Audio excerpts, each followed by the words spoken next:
Hello, everybody. This is Jimmy, and you're reading with Jimmy. And today we're going to be analyzing Boule de Suif by Guy de Maupassant. Hopefully you read it, 4 parts, with me or on your own. Plot and Aristotle. According to Aristotle, tragedy has 6 elements. Plot. I know you're asking, Jimmy, why do you always start with Aristotle? Well, I'm going to tell you about that today because he's the guy who started it all, and he's still relevant. So anyway, he says there's 6 elements: plot, character, diction, thought, spectacle, and song, of which the first 2, plot and character, are primary. And I always bring him in because he's the guy who broke down the elements not only of a play, but of literature. And since this is a website devoted to classical literature, I thought it's important that we understand what this guy has to say about literature. Pardon me. We're going to read the Poetics one day, too. This is a little footnote you could read on your own. You can pause the video and read it. Today, if people don't study or read him, his influence falls away, but that doesn't change the fact that what he wrote or thought and its impact. So rediscovering Aristotle or any of the other thinkers enriches your appreciation of your own life. Yes, it does. So the most important of the 6 elements of a tragedy is the plot. Now, when you're thinking of the word tragedy, you may be thinking of whatever, something tragic. But that's not what we're talking. Tragedy is as opposed to comedy. Okay, tragedy is a sad thing. Comedy is a happy thing. But plot is the most important, and it represents human action. And there's a lot of action in this story, but it's action in the psychological sense. Psychological sense. Got it? Psychological sense. Not just action. There's no shootings like if we read Farewell to Arms, Lieutenant Henry gets his knee blown off. This is psychological action. One more thing from Aristotle, plot can be simple or complex, and he indicates complex plots are required for successful stories. And there's another footnote down here. Many times in my discussions, I discuss the types of sentences, like the types of plots. You have simple sentences, compound sentences, complex sentences, and the infamous compound complex sentence. Those are all types of sentences, just like there's types of dramas, too, complex and simple. All right. Boule de Suif is a complex plot, and Elisabeth Rousset's actions drive this plot forward. We're going to talk about the plot later, but for now, let's review the storyline. What is the storyline of Boule de Suif?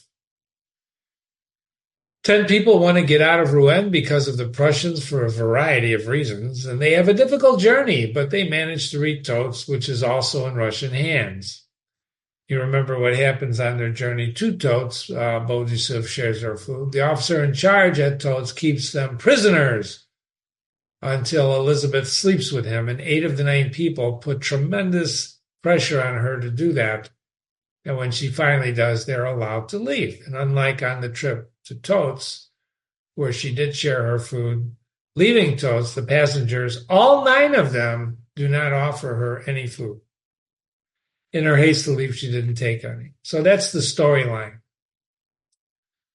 Jimmy divided the readings of this classic short story into 4 parts. If you read them with me, part 1, part 2, part 3. Part 1 was the background of the war going on between France and Prussia. I'll give you a little note on that later.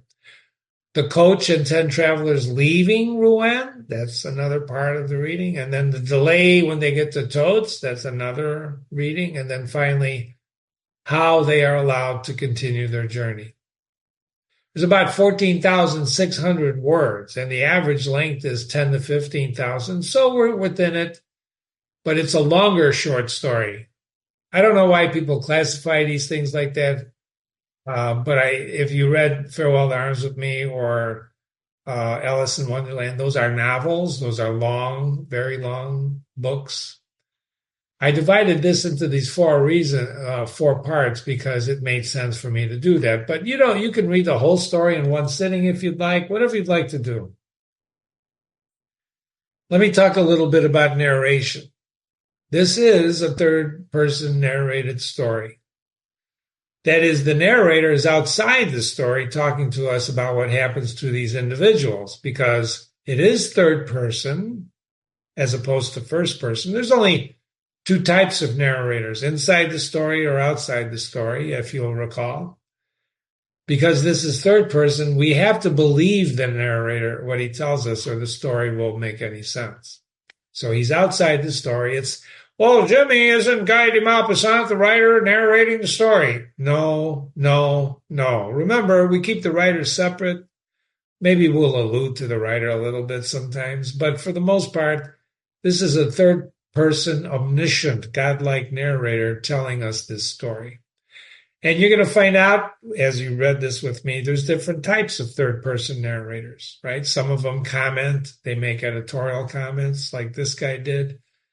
But in any case, he's outside the story. It's not the Prussian officer narrating it. It's not Boule de Suif, Elizabeth. She's not narrating it. It's not Cornaday. He's not. So if they were in the story narrating it, it'd be a totally different story. You wouldn't know what these characters are thinking. You wouldn't know what types of characters these people are. So the third person narrators, when he talks about, for example, Loisio and calls him a cunning scoundrel, we have to believe that most people think of him as a cunning scoundrel because otherwise the story won't make sense. Of course, he proves it in the story, but that's beside the point. So just think about if somebody was inside the story narrating this, it would be totally different. Now, who chose the third or first person? Of course, the writer did, de Maupassant. But in any case, it's important to understand. There's a couple of other stories we've read, and there'll be more from Maupassant, one of the classic writers that we study. The Horla, for example, is a ghost story or a horror story or a story about a madman, and that's inside the story. He's narrating from inside the story. The narration is the most important part of your analysis because it helps you appreciate everything that happens in classical literature. So back to the plot. Aristotle said tragedy and plot should involve well-developed characters who undergo change and grow throughout the story. And these characters should be believable, multidimensional, with motivations and desires that drive their actions and interactions with other characters. Okay, so characters, they should have these characters that are multidimensional. And I think it's true here. I think we can say in Boule de Suif, characters are believable, multidimensional. Well, Jimmy, I didn't believe some of these people. They just sound ridiculous. Well, that's okay. But remember, forget what you think you know. Don't think about what you think you know. Put yourself in the story and let the story take you. But we're going to get to the character in a moment. The plot must be unified, displaying a beginning, a middle, and an end, which it does, right? If you read this story with me, starts out in Rouen, gets to Totes, they delay in Totes, and then they leave. So it's sufficient length to represent the course of actions, but not long, not so long that the audience loses interest. This is a case here where people are subjective. Well, Jimmy, I gave up on part 2. That's fine. See you later, alligator. That's not my problem. My problem is that you have to give it a chance. If you're gonna master classical literature, if you're gonna learn how other people lead their lives and how to lead yours, well, Jimmy, what makes a literature classic as opposed to Clear and Present Danger by Tom Clancy? I like that kind of story. Welcome. Well, go ahead, read it. That's not classical literature. Tom Clancy's book, which I've read, they're good reading, but that's not classical literature. It's not going to, in 100 years from now, this story will be here. That story will not be here. Well, how can you say that? What, do you got a crystal ball? Kind of. First of all, it's already lasted a long time. This is an old story, right? Anyway, the story takes place over a few days, right? So the plot is really about what happens to Elizabeth Rousset. She's a prostitute. Or more accurately, what her fellow travelers do to her. But it is important to understand the other characters through the third-person narrator's words if we're going to appreciate this story and how Elizabeth eventually is treated, as well as how she treats everybody else. It's a story about how people treat each other, and that's always important to Jimmy. The travelers are explained in the second reading, not the first reading, which sets up the war, but we're going to talk about the second reading, and we're going to look at the characters now. But before we do, and we're going to plunge into their characters now, these are some of the questions that I want you to consider in the analysis. What are the motivations of these people to justify their actions? Motivation in character is very important. Well, what are your motivations? Why do you do what you do? I don't know, Jimmy, I just do it. Well, it's kind of dangerous. What are you motivated by? Money, love, belonging? What motivates you to do what you do? It's an interesting question. As far as the war is concerned, what are the characters' attitude towards the war? And you could probably answer that right away. The French hate the Prussians, and the Prussians who conquered the French hate the French. That's the superficial analysis. Do these people change as a result of their experience? That's very important. So keep the questions in mind and let's review the characters. Let's look at these travelers. Here's a rundown of the people according to the third person. We got Mr. Loisio. This is a clerk to a wine merchant who had gone bankrupt, and he bought the business and made a fortune. He made a fortune. 6 of these people are very well off. He sold bad wine at very low prices to small retailers in the country and was regarded by his friend and acquaintance as a cunning scoundrel. What's cunning? Having or shown skill in achieving ends by deceit. Scoundrel, a dishonest, unscrupulous person, a rogue. A typical Norman full of guile, sly, cunning intelligence, and joviality. He's always making jokes, isn't he? Isn't he? This is what I mean about third-person narration. If you don't believe this, he's not, if Loisio was narrating the story, he's not going to admit that he's a cunning scoundrel. He's not going to tell us, by the way, I'm a cunning scoundrel. Maybe if he tells you what he did in the story, narrates it to you, you'd conclude that. But that's another thing we'll talk about, is how he uses words to describe very, very powerful emotions in here. When I say he uses words, I'm talking about the third person narrator and or the writer. In any case, the third person narrator says Loisio's a cunning scoundrel. His reputation as a crook, he's got a reputation as a crook, was well established. What's your reputation, ladies and gentlemen? You have a reputation as a crook? What reputation is well established that you have? Do you have a reputation of being honest and forthright? Do you have a reputation of cheating? He was famous for practical jokes of all kinds, good and bad, which you saw. You saw this in the story. Do you remember when he was being an ass? Nobody could mention his name without adding immediately, he's a real card. Loisio's a real card. He's a real card. He was a small man with a large pot belly, and a red face framed in grizzled side whiskers. So the narrator paints a very picture, and Jimmy, I don't believe that. Well, you got to believe it for the story to make sense, and he certainly proves this out in the story.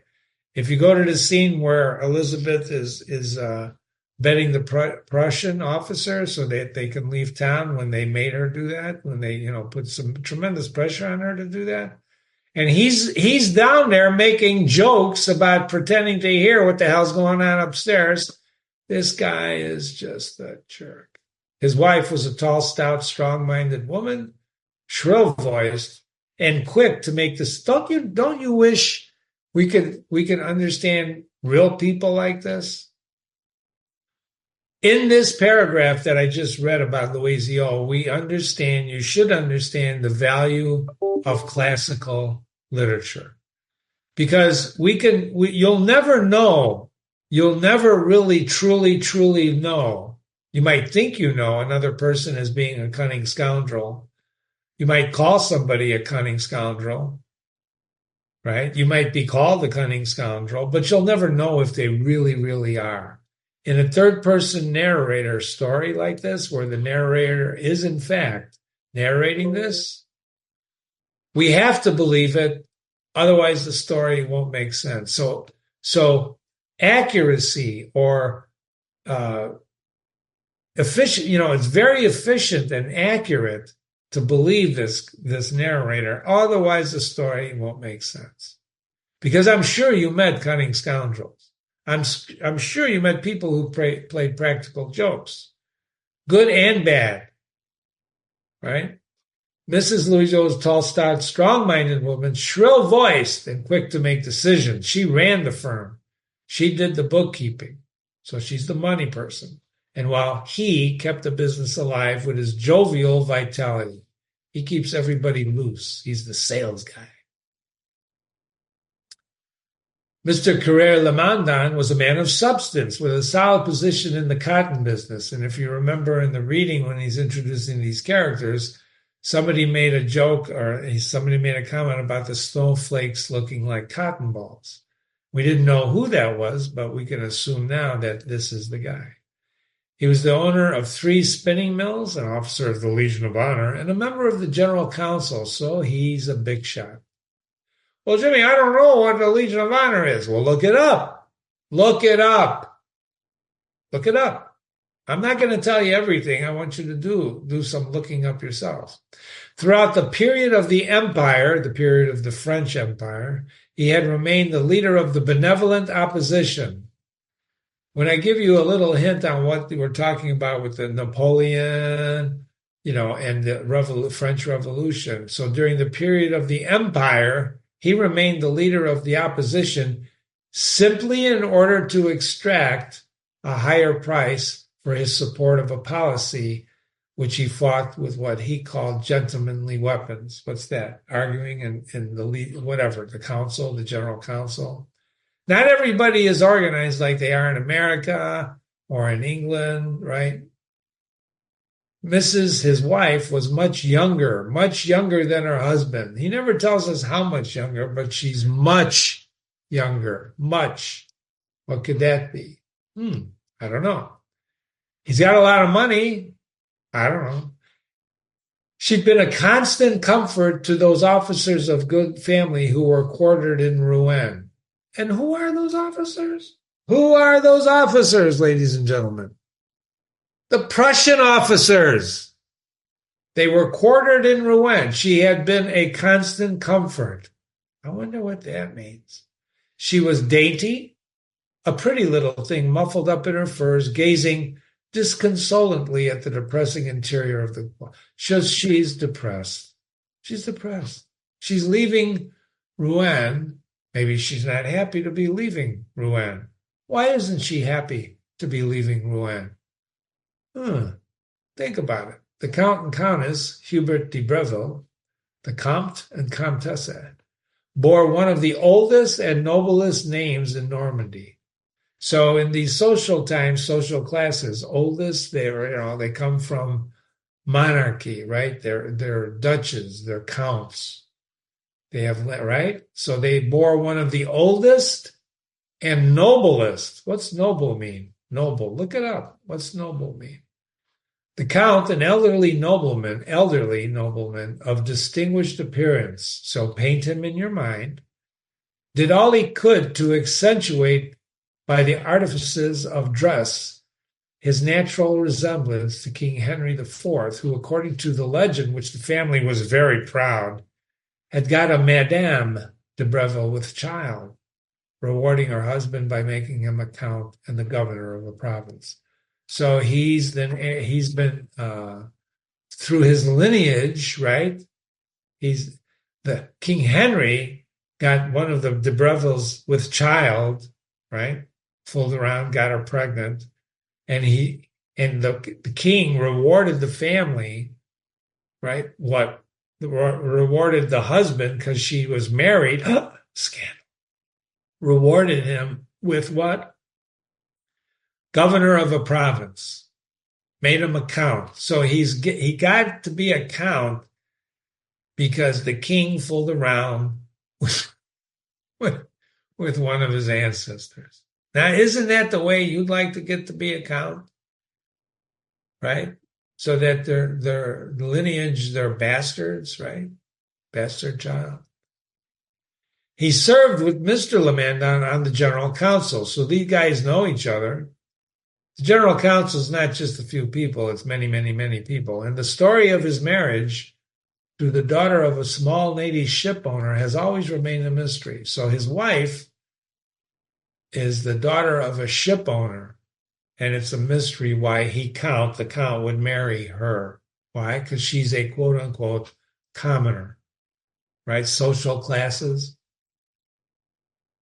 The countess had a distinguished manner, his wife, and she was an incomparable hostess and was said to have been the mistress of one of Louis Philippe's sons. Louis Philippe was a descendant from the king, one of the kings, right? So she was said to have been the mistress. Is it true? Well, she was said to have been the mistress. You know, these noble people, they fool around a lot, don't they? So you remember that sentence? We're going to come up with that in a minute. Let's jump down here. These 6 people occupied the far end of the coach and represented the money, self-assured, and solid element of society, respectable, privileged folk with a proper respect for religion and morality. Is that true? Is that true from what the narrator just described? I don't know. You have to make the judgment. I mean, I know. I can make a conclusion. Her salon, the countess's salon, the drawing room, was the most exclusive in the region and the only one where old world courtesy survived and to which access was difficult. The Breville's fortune was all in landed property and was said to produce an annual income of 500,000 francs. So these people are well off. Self-assured, money, right? Solid element, right? Do they have a proper respect for religion and morality? Well, they're said to have that. I don't know if they do. But then there's 4 more people in that coach. 2 nuns, one of them an old woman whose skin was pitted with... Remember, this is the third-person narrator. This is not Jimmy's description of these people. This is not my description. This is the third-person narrator. One of them was an old woman whose skin was pitted with smallpox, like she received the charge of grape shot full in the face. The other was a puny creature with a pretty sickly-looking face and a narrow chest of a consumptive, eaten up by that devouring faith which makes martyrs and visionaries. So you got an older nun and a younger nun, and there they are. And then you got Cornaday, who's the Democrat, which is opposed to people who believe in the monarchy, the king.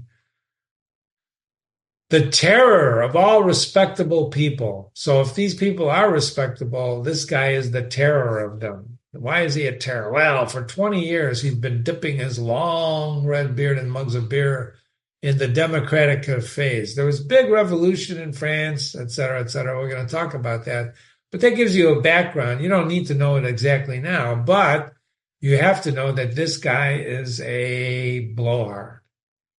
In cafe. With the help of his friends and comrades, he squandered a sizable fortune that he inherited from his father. So that means his friends took advantage of him. He retired. His father was a retired confectioner, and Cornaday was waiting impatiently for the coming of the Republic, which means they want to get rid of these rulers, these despots. Napoleon became, he crowned himself the emperor, right? They don't want that. They want the Republic. And this guy's a Democrat. He wants the Republic. Well, give me the Republic. To obtain the law, the official position he had earned with so many revolutionary potentations. What's that? Oh, for so many speeches he's made about revolution. Revolution, Tear down the monarchy. He was a good-natured fellow, though inoffensive and obliging. He's a good-natured guy, inoffensive. Well, how can you be the terror of respectable people if you're inoffensive and obliging? I want you to think about that. Jimmy, are you saying that the third-person narrator is being evasive or lying? No, I'm not. I'm telling you, he's painting a picture of this guy that you should pay close attention to and then judge from his actions if it bears witness. He's the terror of respectable people. If you remember the ending of the story, you know this is true. He starts whistling the Marseillaise, right? And that's the revolutionary song. He keeps whistling it in the dark to these people. He's nudging them for what they did to Elizabeth. But he's still a good-natured fellow, though inoffensive. And he devoted himself with incomparable enthusiasm to organizing the defense of the town. So he's kind of a rebel, right? He organized the defense of the town. He dug pits, blah, blah, blah. And once he was satisfied, he withdrew into the town on the approach of the enemy. He didn't fight him. He withdrew. And now he thought he could be more useful at La Havre, where new defensive positions would have to be established. So he's not confronting the enemy. He's helping with the defense, but then he leaves. And then we have Elizabeth Rousset, Boule de Suif. Boule de Suif. Boule de Suif. There we go. She's one generally known as of easy virtue. She's got easy virtue, which means she's what? Prostitute. Famous for her premature corpulence. She's a young lady that's heavy, which earned her the nickname of Boule de Suif, right? Suet dumpling or ball of fat. Short, completely round, fat as a pig with puffy fingers. This is not a pretty picture he's painting, is it? Short, completely round, fingers constricted at the joints like strings of tiny sausages. Jeez. Taut, shiny skin, tight because she's so big. Huge breasts swelling underneath her dress. Her freshness was so attractive that she nonetheless remained desirable and much sought after. So all of this doesn't mean anything. She's desirable and much sought after. Her face was like a ruddy apple and a peony bud about to burst into flower, and out of it looked two splendid black eyes, shaded and deepened by thick lashes, and beneath them was a charming little mouth with moist, inviting lips, and a tiny gleaming smile. She was also said to possess many other inestimable qualities. I wonder what those are. So he balances this physical appearance with these other words, and she's very attractive. So you've read the story. You have to ask yourself: is all of this true? That these six people represented morality and religion? What about the nuns? Is what they all did to Elizabeth Rousset showing proper respect for religion and morality? Think about that. Think about how they used her. Psychological torture. Do you know what they did to her? Did you read this story with me? Even though the third person narrator describes these people in the second reading, their actions throughout the journey help reveal their true characters. For example, the people's reaction to her once it started to become daylight. Remember, when they started out in the coach, it was pitch black. They couldn't see each other, but then it started to get light. And as soon as Boule de Suif was recognized, the respectable women began to whisper among themselves in the words prostitute and an absolute scandal. They didn't want to be seen traveling with this prostitute, were whispered loudly enough to make Elizabeth raise her eyes. Note, the look she gave her neighbors was so bold and challenging that there was a sudden silence and everybody dropped their eyes except for Louisio, who fixed a lecherous gaze on her. Lecherous. having or showing excessive or offensive sexual desire. He's panting? Is he panting? Sorry. So she gave him a bold look, and she made them stop talking about her, and she made them put their eyes down. What does that tell you about Elizabeth Rousset? What does that tell you? Then the lady started talking because her presence had, quote, suddenly made friends almost intimates. It was their duty, they felt, to confront this shameless whore with their united marital dignity, for legalized love always looks down on its free colleague. Well, this is what I'm talking about in terms of the narrator doing editorializing, but we'll talk about that in a minute. So the ladies start talking, and forming a cult, right? They're collaborating now because her presence. We're going to talk about physical chemistry in this analysis too, because when you add people to groups, you change the chemistry of the group. But we have to believe the narrator. When he's telling us this, we have to believe it. So people in chemistry, let's talk about that. When you mix people, you're actually mixing chemicals. You know how sometimes if you've ever been to a wedding or if you had a wedding and you were planning a wedding, it's very important to the planners of a wedding on where people sit. Did you notice that? Have you noticed that? Do you know why that's important when you plan a wedding or an event? I can't have them sitting with so-and-so. Why is that? Because you can cause a chemical explosion with people, right? If you mix people the wrong way, and you've been in a situation like this where perhaps you're sharing coffee with a friend and a third person walks up that you may know, but the other person may know, but the other person doesn't like and you like. There's a different thing that happens. People are chemicals, ladies and gentlemen. We have chemicals, right? We are chemicals. And when you mix feelings, especially because sometimes we have very strong feelings. If you add another person and you watch what happens, it's because people are complex. You never know what's going to happen. Jimmy went, when he was a young man, he had a savings bond. His father bought it to him, maybe, let's say 7 years before he was getting married, but he needed the money because he was getting married. So he went to the bank where the savings bond was bought. And he asked to cash it, and they wouldn't cash it because Jimmy didn't have a bank account at the bank. And I said, but your bank's imprint is on that you issued this savings bond to me. And they said, well, we still can't do it. I said, I don't understand. This is many years ago. I'm just talking about a chemical reaction. Now, I don't know the teller don't know me, but I got that bond that has their stamp on it.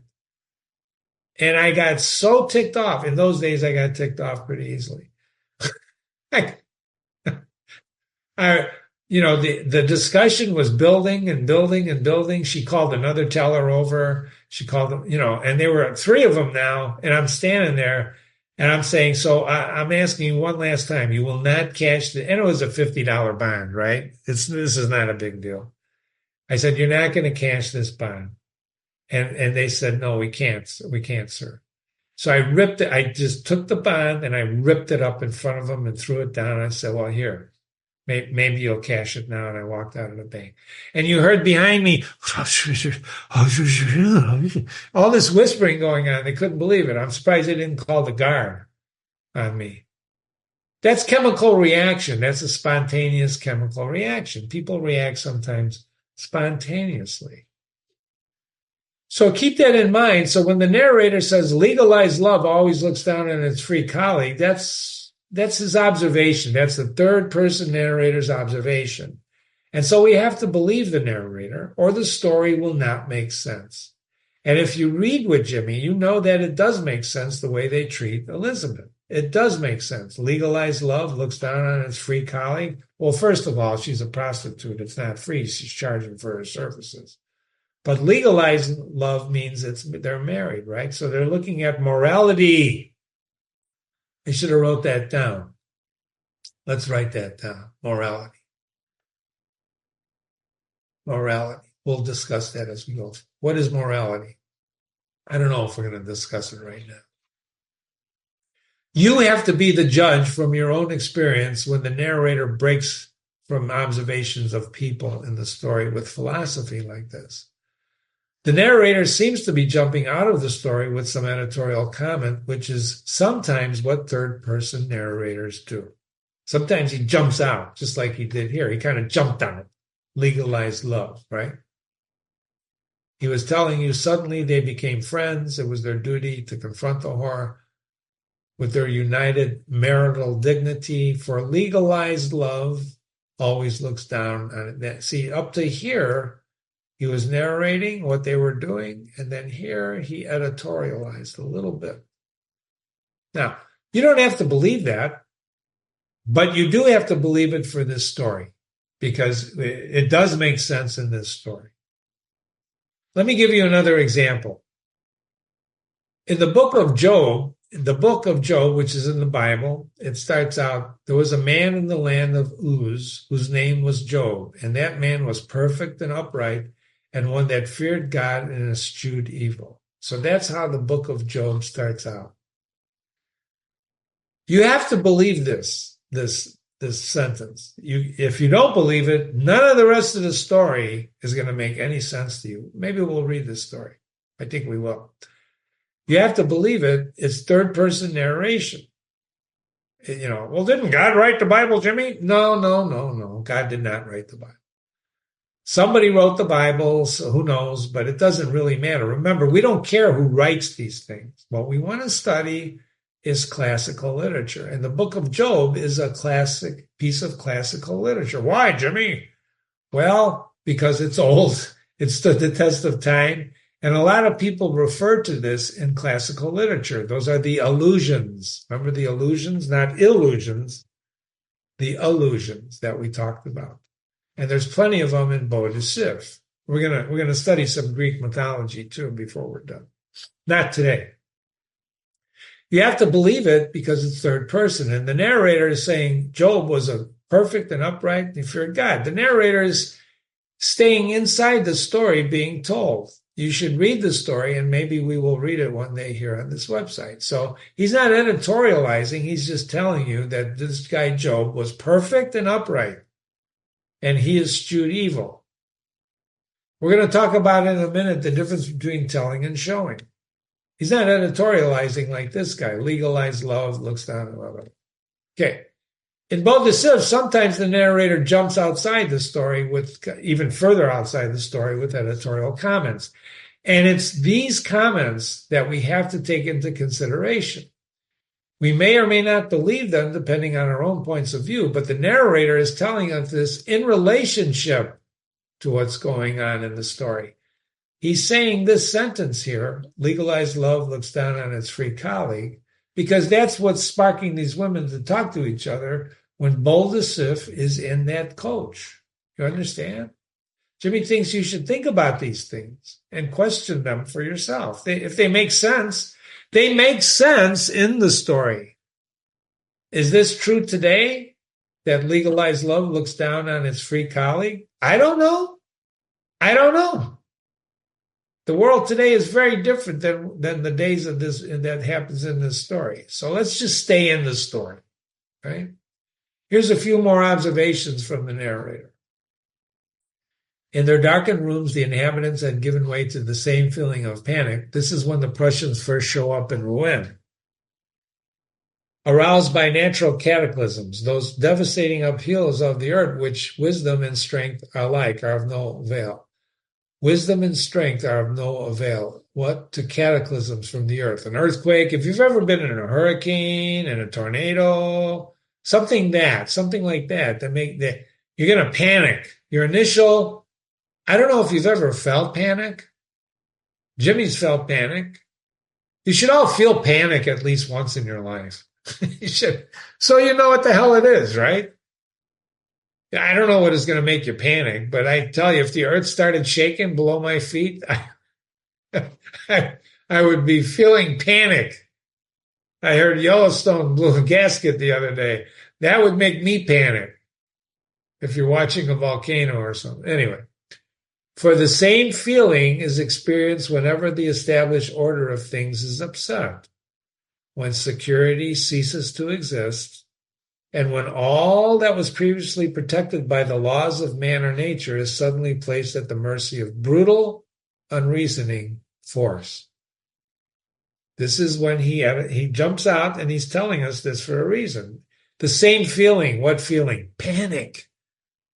When the laws of nature are suddenly placed at the mercy of brutal, unreasoning force. Did you ever get attacked? Try to be robbed or something? Has that ever happened to you?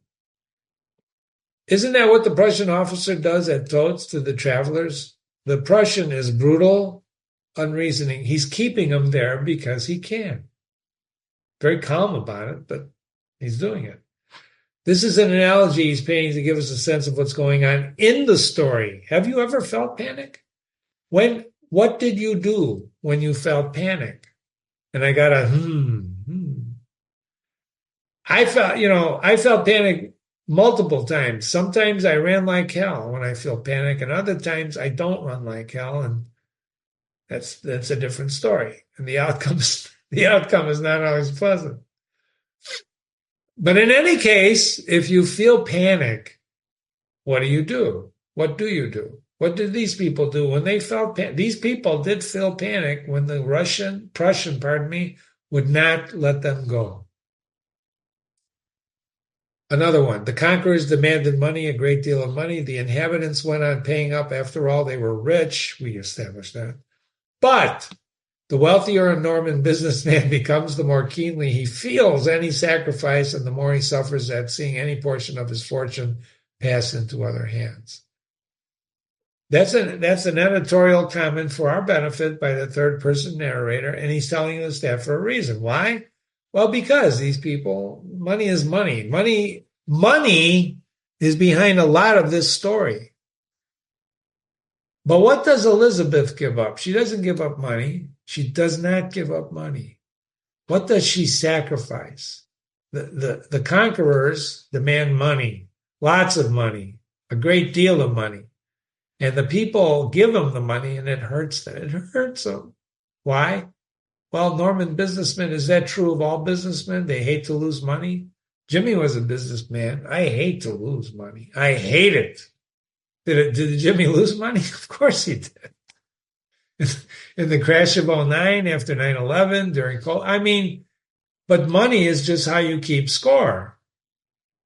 And I wasn't losing it because, of a conqueror. In this case, they were, asking for tribute. You lose money in bad business deals sometimes, or you take risks. He's saying that these people are greedy, which is apparent from the way they behave, which is one of the most impressive attributes of this story. What's that? Greed. The narrator paints emotions without using words themselves. This is painting an emotion of greed. They're greedy people. They're stingy people. They're stingy. They're stingy. The river mud swallowed up the victims of these secret acts. Remember when he was talking about in the first chapter about down the road a little bit from Rouen, where people, deeds of heroism, more dangerous than the battles fought where they were killing Prussians, and the Prussians were appearing in the river. For hatred of the foreigner always inspires a few brave men who are ready to die for the ideal. This is an editorial comment by the third-person narrator. He's saying to us that, there are people here who are killing Prussians, now not in Rouen, but down the road. And the hatred of the foreigner always, always inspires a few brave men ready to die for an ideal. What is their ideal here? Freedom, isn't it? And that's true, ladies and gentlemen. Their hatred of a foreigner, hatred of somebody conquering you. Or maybe not. Maybe you don't mind being conquered, enslaved. Maybe you don't, right? You just, that's okay with me, Whip me, do whatever you want. I'll row the boat. I don't know. But this is true. Some people don't like that. So Elizabeth hates foreigners. You know this. She's leaving because she tried to kill a Prussian. She tried to kill a Prussian, billeted in her house. She tried to kill him and she had to leave. She tried to get along with him, but she couldn't do it. Meanwhile, what? Mrs. Carrere-Lamandan, right? She, the dainty little thing, was of great comfort to the Prussian soldiers. She's the only one running away because she tried to kill a Prussian. Cornaday's running away to defense of Le Havre, right? Well, is he? Hatred is a strong emotion. It's one of the strongest. And I want you to think about this question. What does it mean to be brave? What does that mean to be brave? Can you be brave by confronting somebody? Are there little acts of bravery you can do? If you help someone who needs help, are you being brave or are you being helpful? What is bravery? Do you think this is true of Elizabeth? Finally, the smell of food spread through the coach. This is when she's eating. The lady's contempt for the hussy. This is the third person narrator's word. He's saying that because their contempt for the hussy grew into a ferocious longing to kill her. Think about that. She's eating the food is spreading, the smell. The smell is spreading, and it grew into a ferocious longing to kill her, throw her out in the snow with her drinking cup, her basket, and all her provisions. Oh, Jimmy, is that true? Well, of course it's true. The third person narrator is telling us that that's how they felt about her. They're jealous. They're envious of her. She thought the thing through. She knew she didn't want to eat the food in the end, and so she brought her own food. Now, why did she bring her own food? Well, she's corpulent, right? She's a heavy woman. And here again, the narrator uses words to signify emotions without the actual words. He didn't say that, they were jealous of her. They were jealous of her. They were envious of her because she was smart enough to think about bringing her own. He doesn't say anything like that. He says they had a ferocious longing to kill her. That's jealousy. The way this guy writes, the way he narrates and writes, okay. The way he narrates is unbelievable. So now we come to the difference between showing and telling. When the narrator says that what he just said in this previous paragraph, he is showing us one word without saying it, jealousy or envy or hatred. He's showing us this. He has shaped the words, the narrator, to show us jealousy. They are jealous of her. They want to kill her. That's what did you ever feel jealous? Try to describe jealousy. Right?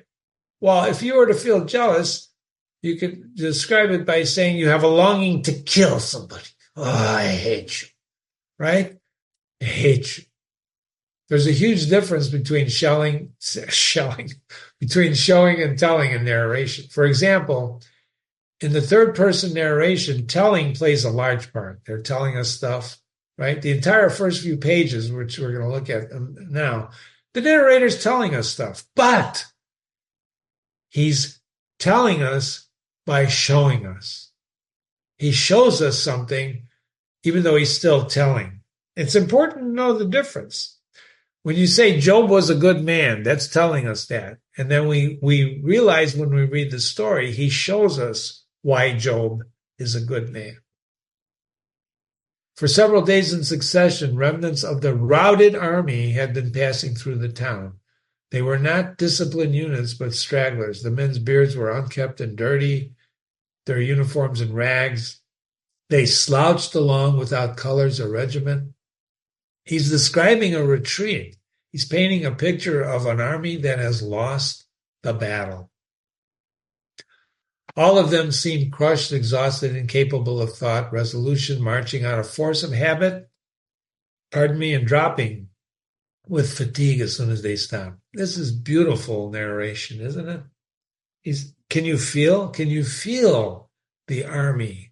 He's showing us the army. He's telling us, but he's showing us. Do you understand the difference?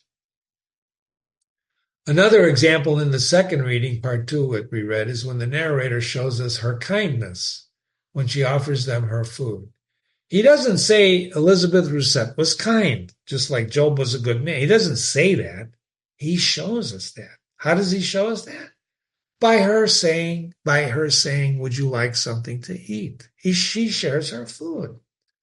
But the narrator shows us the reactions of the other characters too, who are eventually worn down by their hunger.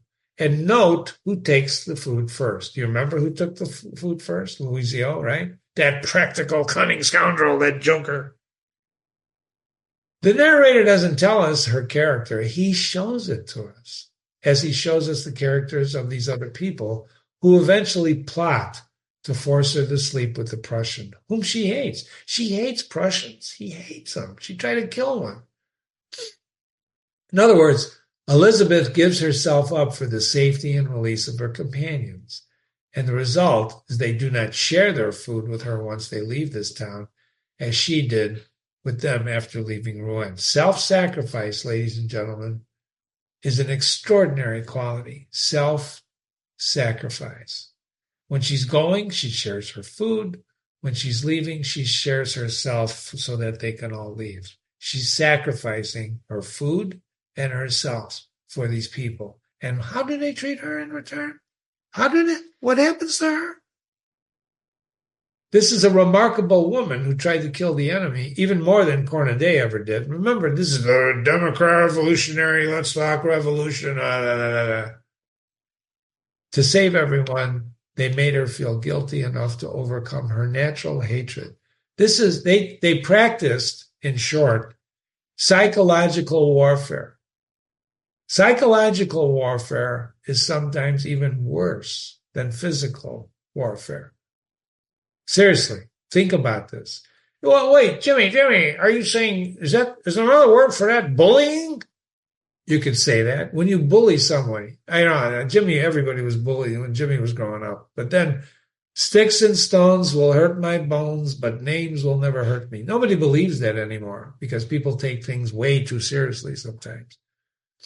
But I'm saying that psychological warfare can be devastating to people. Devastating. Did you ever see the movie Gaslight with Ingrid Bergman? Is that her name? Yeah, I think so. You should watch that movie. I think Walter Pidgeon's in it. No, not Walter Pidgeon, somebody else. Gaslight. Watch that movie. Watch that movie with Ingrid Bergman. She's just a beautiful actress. And don't forget, as soon as Elizabeth had gone to the church, they all looked at one another, pulled their chairs together, for everyone realized it was time that they came to a decision. Louisio had an inspiration. He suggested the officer he should keep her, Elizabeth, and let the others go. Monsieur Flauvenet, the landlord, once again agreed to act as a mediator, but he came back almost at once, right? Almost at once. The German, who knew what human nature was like, had shown him the door. He intended to detain the whole party until his demand had been satisfied. Do you understand? The narrator, third-person narrator, is telling us the German's one smart cookie. He knew what these people are going to do to Elizabeth to get her to sleep with him. Now, how did he know she was a prostitute? Right? He could have, remember, he's in charge of everybody. We're going to talk about that in a moment. He could have had any one of these women. He could have raped Elizabeth, but he didn't. Let's remember why she's leaving, right? This is her narrative. Very important. I felt first I would be able to stay. My house was full of food, of course. I prepared feeding a few soldiers to going off who knows where. But when I saw the Prussians, it was more I could stand. It made my blood boil. Did you ever have your blood boil? So angry? I cried with shame all day. Think about this. I cried with shame. Why is she crying with shame? Because these Prussians are there. They're going to take over her house. They're here. They don't belong here. They conquered my... If only I were a man. I used to look at them out of my window, those fat swine with their spiked helmets, and my maid had to hold my hands to keep me from throwing the furniture out on their heads. Did you see Ben-Hur? When that tile fell on the Roman general, and then the rest is the movie, right? That was a mistake. She was leaning over, his sister and her sister.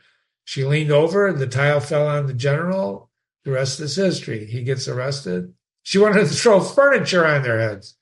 And then some of them were billeted on me. I went for the throat of the first one who arrived. So she tried to strangle the guy. They are no harder to strangle than anyone else. And I would have done for him too. She would have done it. But they dragged me off by the hair. They dragged her off by the hair. Who's they? Probably the other soldiers. So after that, I had to go into hiding. Finally, I got the chance to leave, and here I am. That's her story. Well, do we believe that, Jimmy? Yes, you have to. It's the narration of Elizabeth through the third-person narrator. And there's nothing in the story that says what she's telling you is a lie. Nothing. Nothing. Some of the other reactions to her, the countess and the manufacturer's wife, who nurtured in their hearts the irrational hatred felt by all respectable people for the Republic. They hate the Republic. And that instinctive admiration of all women have for flamboyant and despotic governments. They hate the Republican, but they admire despotic governments, emperors. They were drawn in spite of themselves to this dignified prostitute whose convictions were so similar to their own. Very important paragraph. Suddenly the word dignified is applied to the prostitute, to Elizabeth. She's dignified now because they are like her. They identify with her. They want to strangle Prussians, but they don't. They don't. Lunch was a melancholy meal. A certain coolness was noticeable in the general attitude, for sleeping on the problem had somewhat modified their companions' views. They now almost felt annoyed that she was not having to go to the Prussian on the sly to provide the fellow travelers with a pleasant surprise in the morning. What could have been simpler? This is the third-person narrator narrating what these people were starting to feel about Elizabeth. Besides, who would have been the wiser? Who would have been the wiser? Who would have been the wiser if suddenly they were allowed to leave town, and that's what's keeping them in town? Who would have been the wiser? She could have saved face. She could have saved face and her dignity by sending word to the officer that she felt sorry for the others. After all, it was such a trivial thing for her. Is it a trivial thing for her? Of course it's not. Then, Jimmy, why is the narrator saying it's a trivial thing? Because he's telling us what these other people think. He's telling us these other people, they're trying to justify and rationalize why the hell she doesn't just do this and get them out of this town. Character revelation. Louisio understood it perfectly, asked how much longer that tart. Suddenly she's no longer a lady, right? She's a tart. Was going to keep them hanging around. The Count, chivalrous as ever, no woman could be called upon to make such a painful sacrifice. See how dignified this guy is? The offer must come from herself. Not a bastard. When the narrator is telling us this stuff, it's for a reason. It's for making you get emotionally charged. Well, Jimmy, I don't feel like that. It has to come from herself, doesn't it? Does it? It should. She is the object of the Prussians. She's the target for the Prussians, right? You can't make her do this. It's got to come from herself. But now they're going to plot on how to make her do it. Shame on these people. Mr. Lecoq observed that it was considered likely the French lost a counterattack. They're going to be fighting in Topes pretty soon, so we better get going. The war's still going on, right? So at that, Madame Loisio's, his wife's, plebeian nature, common nature, we talked about that. And she comes out with this raving. I'm not going to read it all because it's embarrassing.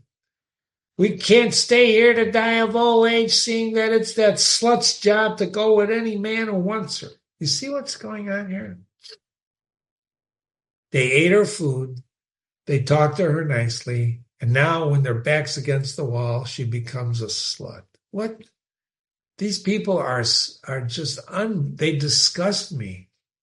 Thank goodness we don't know real people like this. Or do we?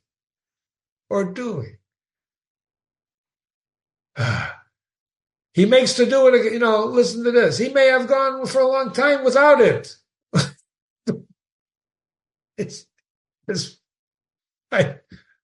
Oh, Christ. He probably would have preferred one of us. I wonder.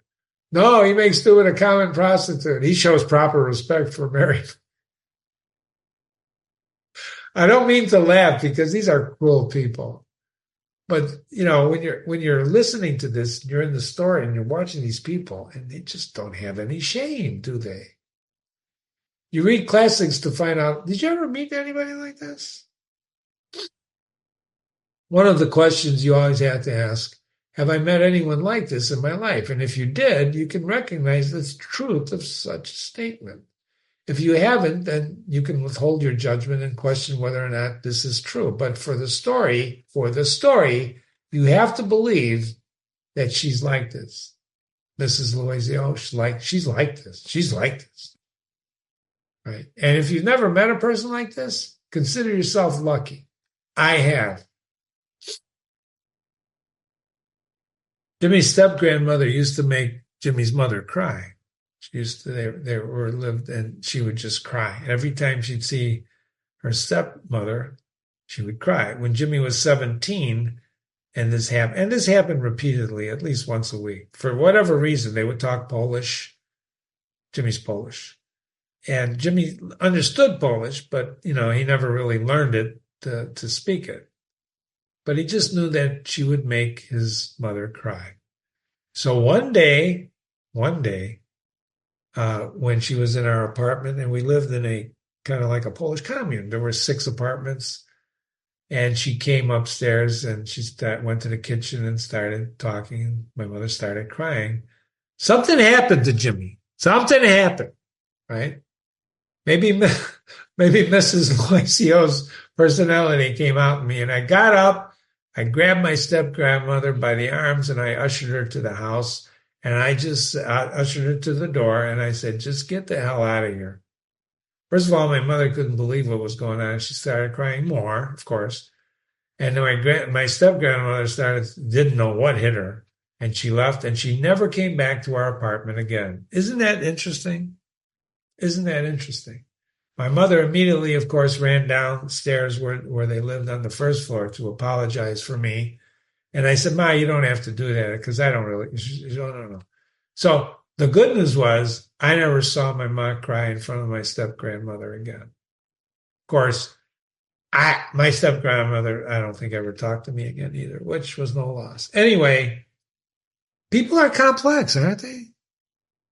So you read classics to find out, and that, by the way, when I did that, I had no idea about this story. Anyway, okay, have you ever met someone who was lecherous? Lecherous. He's looking at the food with like he does at Boule de Suif at first, right? He was devouring the pie dish with his eyes. Lecher, he's a lecher. Okay, I'm not going to read this whole thing. He says, there's no denying, this is when she first shows him the food. You've got more foresight than the rest of us. She looked at him. Would you like some, monsieur? She asked. It's no fun going without food all day. He bowed. Frankly, I can't refuse. I'm at the end of my tether, my rope. But you've got it rough in wartime, don't you, madame? And glancing around the coach, he added, at times like this, it's good to meet someone who will give you a helping hand. So he had a newspaper. And what does he do? To protect his dirty trousers, so not to get his trousers dirty. With the point of a knife, which he always carried in his pocket, he speared the leg of chicken. Speared it. Don't forget what she started eating, the wing. The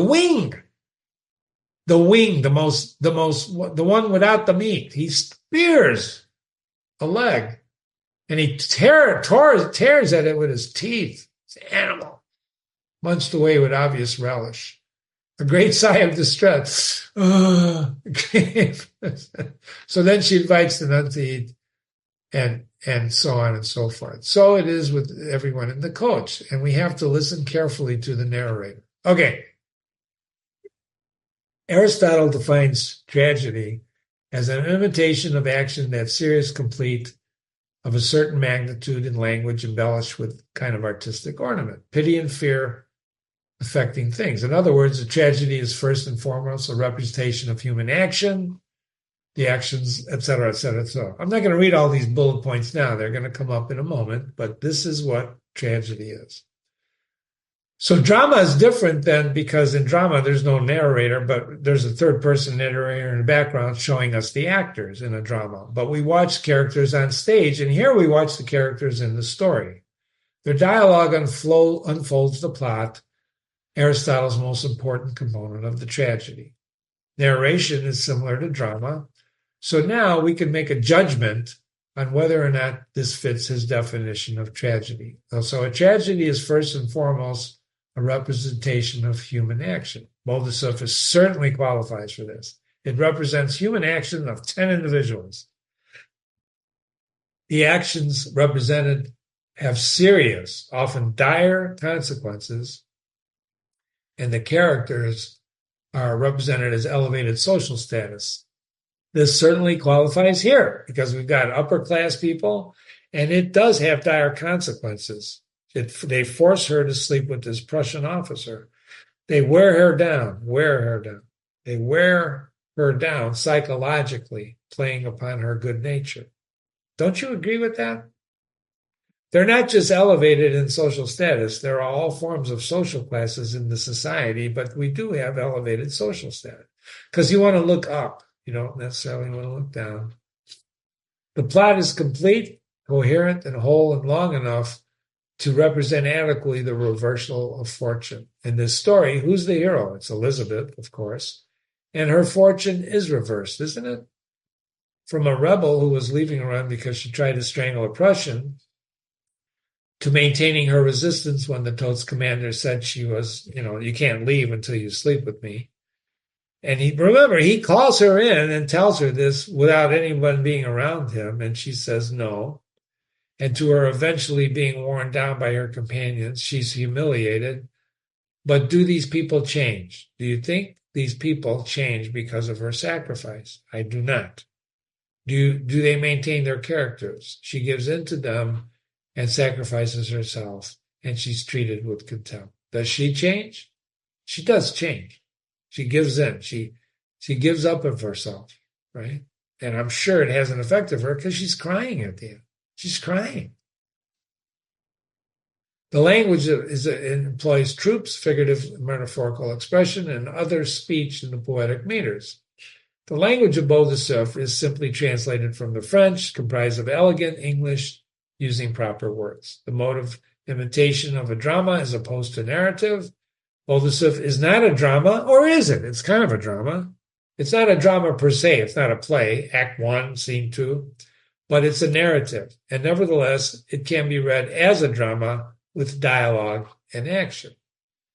And finally, the tragedy arouses pity and fear and brings about catharsis. Catharsis is the process of releasing, thereby providing relief, strong repressed emotions. If you don't cry at the end of this story, you're not human. No, I'm kidding. Of course, you're human, but you should feel something.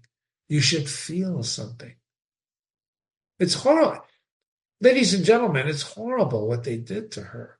To use people like this, horrible, I think. Certainly what happens at the end. So that's one of the reasons Jimmy likes Aristotle. So plot. It's a representation of human action, simple, complex. I'm not going to repeat this. We've already talked about this. It's complex. It includes a reversal, catharsis, all of the stuff we just discussed. I'm not going to go through this again. And the first reversal is when she feeds the passengers. They didn't really care for her at first, but then she realized she had food. Oh, you're my friend. Let's talk. But then they reversed their opinions. At least on the surface, they reversed them, but they never did. They don't change. These people don't change. They seem to change, but they don't change. There's a big difference between seeming to be good and actually being good. In Jimmy's opinion, in Jimmy's opinion. Ready? The best paragraph is when they are ready to leave totes. Elizabeth slept with the Prussian. They're allowed to continue, so everyone's gathering in the morning. We all know what happens afterwards. They have the food, but they don't share it with her. She sacrificed herself. And then they treated her like she had a disease. These people are cruel. They're heartless. And frankly, they disgust me. Of all the characters, it is really only Elizabeth who has any integrity. Her recognition of this in her travelers breaks her down emotionally, right? Doesn't it? Which leads me to the best paragraph. Ready? The coach, ready at long last, was standing at the door while an army of white pigeons with pink eyes and black pupils were preening themselves in their thick plumage and strutting about between the legs of the 6 horses, pecking for food in the steaming dung. The coach, ready at long last, was standing at the door while an army of white pigeons with pink eyes and black pupils were preening themselves in their thick plumage and strutting about between the legs of the 6 horses, pecking for food in the steaming dung.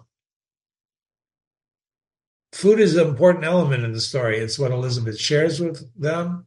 It's what they do not share with her. The pigeons in this paragraph, when they preen themselves, what are they doing? They're pecking for food in the dung and they're smearing shit all over themselves. Ladies and gentlemen, I cannot think of a better analogy, a better picture of these 6 people, because that's exactly what they did by psychologically wearing down Elizabeth to sleep with that Prussian. It's just, this paragraph is not an accident. The narrator chose these words carefully. And now you know why literature is so powerful. As Ezra Pound said, the language is charged with meaning. And if you look at this paragraph out of the story, it doesn't mean much. You see a bunch of pigeons, right? But you put that in the story based on what happened in the story, but what based on what you read in the story, it's charged with meaning.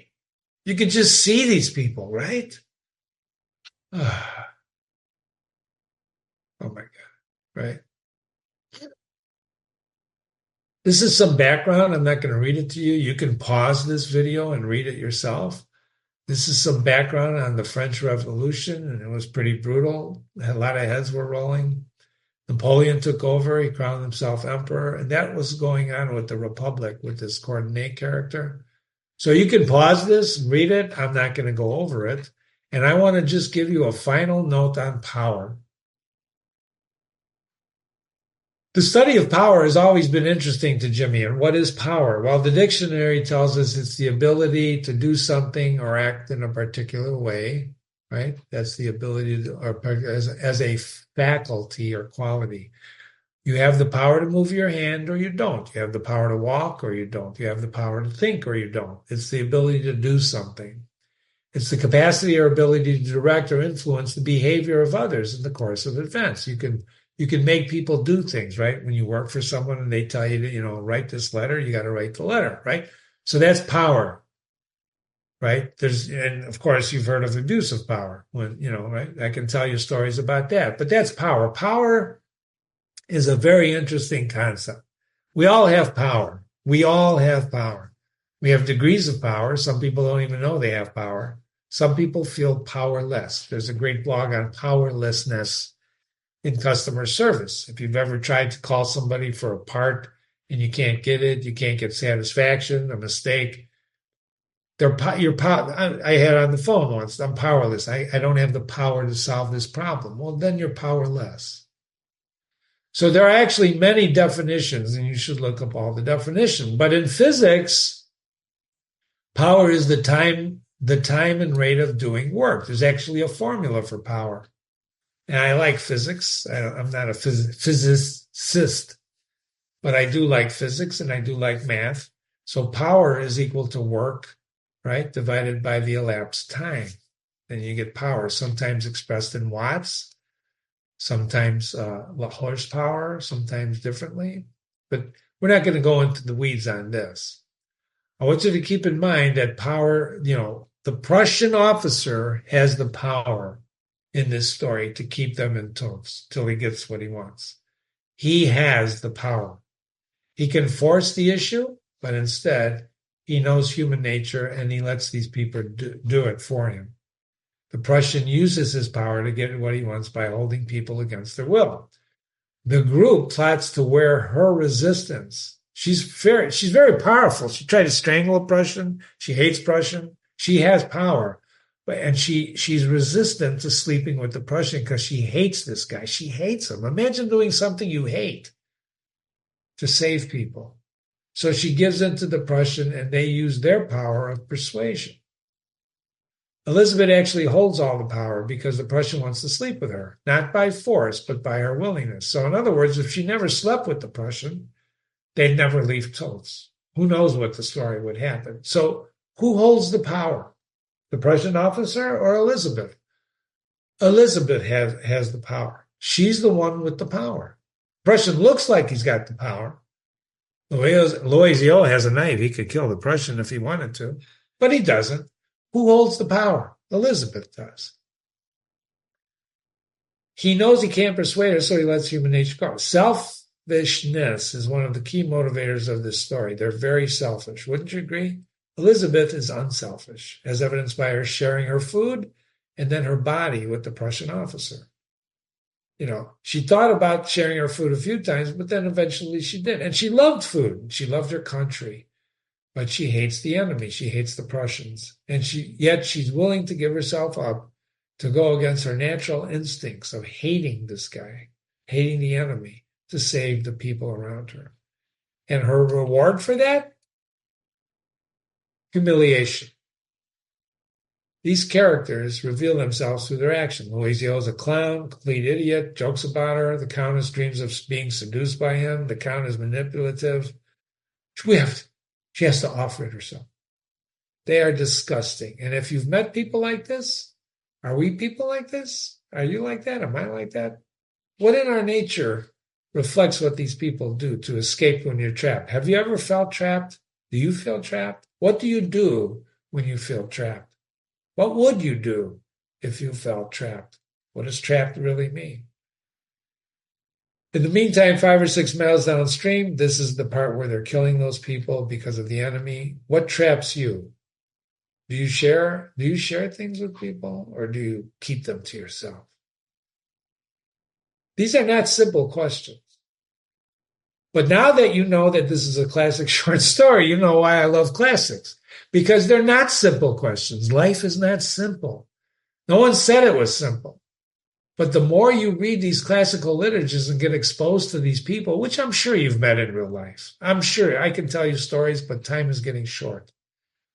So we see selfishness on full display every day. Every day you see it. Every day. But the word is never used in this story. Selfishness is never used in this story. But it's shown to us. The narrator shows us selfishness. He shows us greed. He shows us jealousy. He shows us the gamut of human emotion. And ladies and gentlemen, that's really the secret of great literature. He makes us feel these things, which you do not feel, no offense, in Tom Clancy's Clear and Present Danger. It's a good book, but you don't feel. You don't feel. So go back and look at these characters. And then if you look closely at the people around you, look at people around you. And thank you so much for reading with Jimmy. This has been the analysis of Guy de Maupassant's Boule de Suif. I enjoyed it. I hope you enjoyed it. And write me, Jimmy@readingwithjimmy.com. If you got a different interpretation of this, send me an email. I'd love to read your emails. Maybe we'll read them someday. Thank you so much. Enjoy your day. And remember, don't be selfish. I mean, you can do whatever you want, but try not to be too selfish. Take care.